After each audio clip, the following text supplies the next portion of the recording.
ආයිබෝවන් කියලා පිළිගන්නවා. ඔයාලව අදත් ඔන්න මගේ YouTube channel එකට. ඉතින් කොහොමද ඔයාලට? ඔයාලා හොඳින් ඉන්නවා ඇති කියලා මම හිතනවා. අද ඉතින් මම දවල් වරුවක් ගත කරේ කොහොමද කියලා තමයි මේ වීඩියෝ එකෙන් අරගෙන එන්නේ. අද ඉතින් සතිය දවසක්. ඒ නිසා ඉතින් බලමු මේ දවල් මම මොකද කරන්න කියලා. ලොකු පුතා ඉතින් ඉස්කෝලේ ගිහිල්ලා තමයි ඉන්නේ. මමයි චූටි පුතයි ගෙදර ඉන්නේ. චූටි පුතා මේ දවස්වල අසනීපෙන් ඉන්නේ. එයාට උණ හැදිලා මම ඉතින් එයාගේ වැඩත් බලන ගමන් තමයි මේ වීඩියෝ එක කරන්නේ. වීඩියෝ ගේන ටිකක් ඉතින් අමාරුයි මේ ටිකේ. මොකද එයා ගැන හොඳටම බලන්න ඕනේ. මොකද ඉතින් එයා චූටිනේ. තාම අමාරුවක් හැදුනට කියා ගන්න තේරෙන්නේ නැහනේ. ඒ නිසා ඉතින් ගොඩක් වෙලාවට එයා එක්කම තමයි කාලය ගත කරන්නේ. අද හිතුණා මට වෙනස් විදිහේ කෑම වේලක් හදා ගන්න ඕනේ කියලා ලොකු පුතා ඉස්කෝලේට යන වෙලාවට බලමුකෝ අපි මොනවද හදාගන්නේ කියලා. මම මේ සෝදාගන්නේ කීරි සම්බා හාල් ටිකක්. මං ඉතින් මේකට අද කහ ටිකක් එහෙම දාලා කුඩු පොත්තක් එනසල් ටිකක් එහෙම දාලා රසට සුවඳට බත් එකක් හදාගන්න තමයි මේ ලෑස්ති වෙන්නේ. හාල් ටික ඉතින් හොඳට සෝදලා ගන්න ඕනේනේ. මං ඉතින් මේ චූටි පුතාට කතා කරනවා. එයා ඉන්නවා කුස්සිය වැට ළඟට වෙලා බලාගෙන ඉන්නවා අම්මා මොනවද කරන්න කියලා. මම ලුණු චුට්ටකුත් දාගත්ත ඔන්න හාල් එකට. වෙනදට නම් මම ලුණු දාලා උයන්නේ නැහනේ. ඒ වගේම කුරුඳු පොතු කෑලි දෙකක්, එනසල් ඇට දෙකක්, කහ කුඩු පොඩ්ඩක් දා මේක ටිකක් සුවඳට හදා ගන්න ඕනේ කියලා හිතුවා. දරලිපත් පත්තු කරලා දරලිපේ තමයි අද කෑම ටික හදා ගන්න හදන්නේ. එතකොට ඉතින් රසත් වැඩි. දරලිපේ වුවම ඉතින් කොහොමත් රසයිනේ. දැන් ඉතින් බත් එකක් දරලිපෙන් තියලා ඒක මම ඔන්න විදියට මූඩියකින් වහගන්නවා. අද ඉතින් වෙනස් විදිහේ වළඳක තමයි කෑම එක හදාගන්නේ. ඔන්න බලන්න වඳුරු ඇවිල්ලා. අපේ ගෙදර එහා පැත්තේ වත්තට තමයි මේ ඇවිල්ලා ඉන්නේ. ඒක ඉතින් ලොකු ලොකු ගස් තමයි තියෙන්නේ. ඔය ගස් වලට වෙලා ඉඳගෙන ඉන්නවා. එහෙට මෙහෙට දුවනවා. පේන්නේ නැහැ හරියට වීඩියෝ කරාට.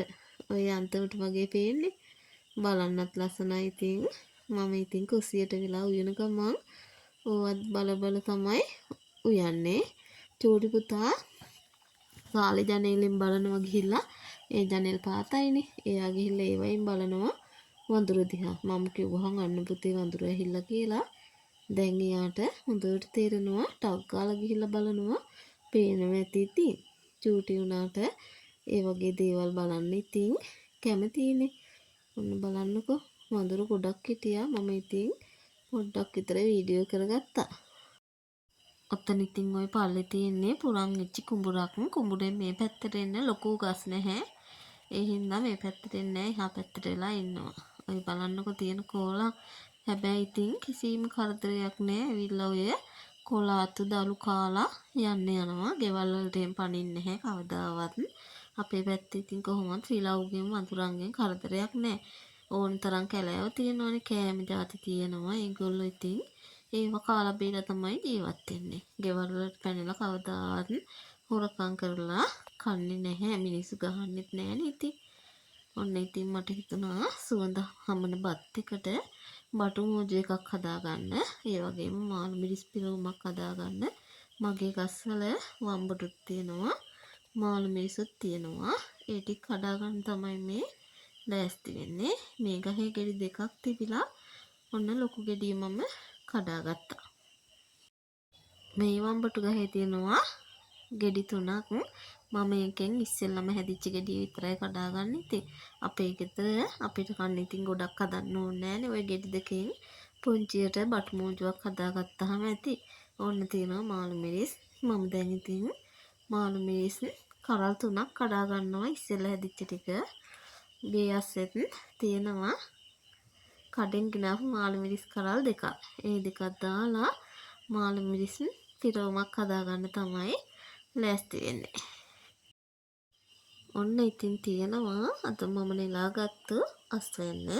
බලන්නකෝ ඉතින් හිතට කොච්චරනම් සතුටද කියලා. මේ වගේ පුංචි දෙයක් කරේ තියෙනවා නම් ඉතින් ගොඩක් හොඳයිනේ. ඔය බලන්නකෝ මං අනිත් වම්බොට ටික එහෙම පෙන්නන්නම්කෝ. මේ තියෙන්නේ අනිත් වම්බොට ටික. බලන්න ඉතින් තව පාරකට දෙකකට විතර ඇති ඒ ටිකත් ඔය ලොකු වෙන වම්බොට ගහක් තියෙනවා එකක් කරල් ගොඩාක් ලොකුයි කරලක් ඇති ව්‍යංජනයක් හදාගන්න.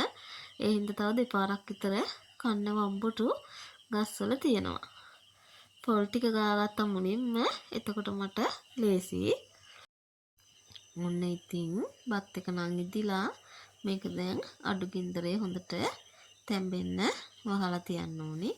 ඒකම ඔන්න පරිප්පු ටිකක් සෝදලා ලිපේ තියුවා. මම පරිප්පු එක ලිපේ තියාගෙන පස්සේ තමයි අම්මිරිස් එහෙම දාගන්නේ. ඔන්න බලන්නකෝ ලස්සන පාටට පරිප්පු එකත් දර ලිපේම හදාගත්තා. පරිප්පු එක බාලා පෝංචි එකක් තියාගන්න තමයි හදන්නේ. අද ඉතින් ව්‍යංජන ටිකක් වැඩිපුර හැදෙනවා. ගොඩ දවසකට පස්සේ තමයි ඉතින් මෙහෙම කෑම වේලක් හදාගන්නේ. ගෙදර අය ඉතින් ගොඩක් ආසයි වෙනස් විදිහට කන්න. ඔන්න බෝංචි එකත් ලිපෙන් තියාගත්තා. බෝංචි එක උයලා ඉවර වෙලා සැමන් එකක් තෙල් දාගන්න තමයි මේ ලෑස්තිය. මාළු තිබුණා නම් හොඳයි. මාළු තියනවා ගෙදර අර ලේන පරාව. ඒක කන්න ලොකු පුතා කැමතිත් නැහැ. අපේ මහත්තයා මාළු කන්නෙත් නැහැ. ඒ නිසා මම ඉතින් හිතුවා සැමන් එකක් තිබුණා. ඒක හදාගන්න ඕනි කියලා. මුලින්ම මුන්න සැමන් එකට සුදු ලුණු දාලා ඒ ටික තෙම්පරා දුනාට පස්සේ රතු ලුණුවේ බීලුණුවේ කරපිංචා ඒ වගේම අමු මිරිස් කුරුඳු පොතු ඒ දේවල් ටික දාලා ඒකත් හොඳට තෙම්පරාදු කරගන්නවා. ගින්දර තරත් වැඩි හොඳට දර ඇවිලෙනවා. ඒ බලන්නකෝ. ඊට පස්සේ මම ඒකට කෑලි මිරිස් ටිකක් එකතු කරනවා. කෑලි මිරිස්, ගම් මිරිස් කුඩු, ලුණු ඒ දේවල් තමයි මම එකතු කරගන්නේ. මම ඉතින් හිටපු ගමන්ම ගෙදරත් සැමන් හදනවා. ඒත් අද නම් ඉතින් කඩේ සැමන් එකක් තමයි මේ පාවිච්චි කරන්නේ. ගෙදර හැදුවාම ඉතින් ගොඩාක් රසයි. මම දෙතුන් පාරක්ම හැදුවා.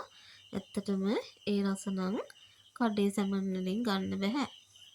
ඒත් ඉතින් මම මේ පාර ඔන්න සැමන් එකක් ගෙනාපු එකක් තිබිලා හදා ගන්නවා. ඉතින් ඔන්න ඔය විදිහට මම මේක අර ඉස්ම ටික මැදුමට දාගන්නවා. ඒක දාගත්තාම තමයි නැත්තම් අර වේලිලා වගේ තියෙනකොට සැමන් එක රස නැහැ. මේ ඉතින් උයන්නේ මගේ විදිහට. කෙනින් කෙනා ඉතින් උයනවා වෙනස්නේ. මම හැමදාම කියනවා වගේ මේ විදිහට තමයි ඉතින් මම උයලා කන්න ආස. ඔන්න ඉතින් සැමන් කෑලි ටිකත් පොඩි කරලා දාගන්නවා. මම චුට්ටක් විතර ඉතුරු කරගත්තා. මාළු මිරිස් එක පුරවන්න ගන්න. අල කිටියක්ම තම්බලා තියෙන්නේ. ඒක දාලා හදා ගන්නවා. වීඩියෝ එක දිග වෙන නිසා ඉතින් ඔක්කොම වීඩියෝ කරන්න ගියේ නෑ. මොකද චූටි පුතත් ඉතින් සැරින් සැරේ කෑ ගහනවනේ. ඒ නිසා ඉතින් ඉක්මනට පුළුවන් ටික විතරක් වීඩියෝ කරගත්තා. සැමන් බැදුම් එකක් දැන් ඉතින් ඔන්න හරියාගෙන තමයි එන්නේ. මේක ලිපෙන් බාලා දර ලිපෙන් මම මාළු මිරිස් එක තියෙනවා. මාළු මිරිස් එකේ පිරවුම් මම තෙම්පරාදු කරලා අරගෙන ඒක පුරවලා පොල් කිරි දාලා තමයි මාළු මිරිස් ටික ලිපේ තියලා උයාගන්නේ. ඔන්න ඉතින් ගෑස් ලිපේ බටු එකත් බැදුනා. ඒකත් මෝජුව හදාගත්තා. ඒ වගේම පපඩම් කෑලි දෙක තුනකුත් බැදගත්ත ඔන්න තියෙනවා. ඉතින් අපේ ගෙදර රසම රස දවල් කෑම බලන්නකෝ ඒකේ ලස්සන ගොඩාක් රසට තිබුණා. ඔන්න තමයි ඉතින් මම නිවාඩු පාඩුවේ නිදහසේ කෑම ටික හදාගත්තේ. ඔයාලා මගේ වීඩියෝ බලන්න කැමති නම් මාව සබ්ස්ක්‍රයිබ් කරගෙන මේ යන්නකෝ. අදට ඉතින් මම්මගේ වීඩියෝ එක මේ විදිහට ඉවර කරන්න තමයි මේ ලෑස්ති වෙන්නේ. රසම රස බත් පිඟානකින්. එහෙනම් ඉතින් ගිහින් එන්න. ඔයාලා හැමෝටම තෙරුවන් සරණයි.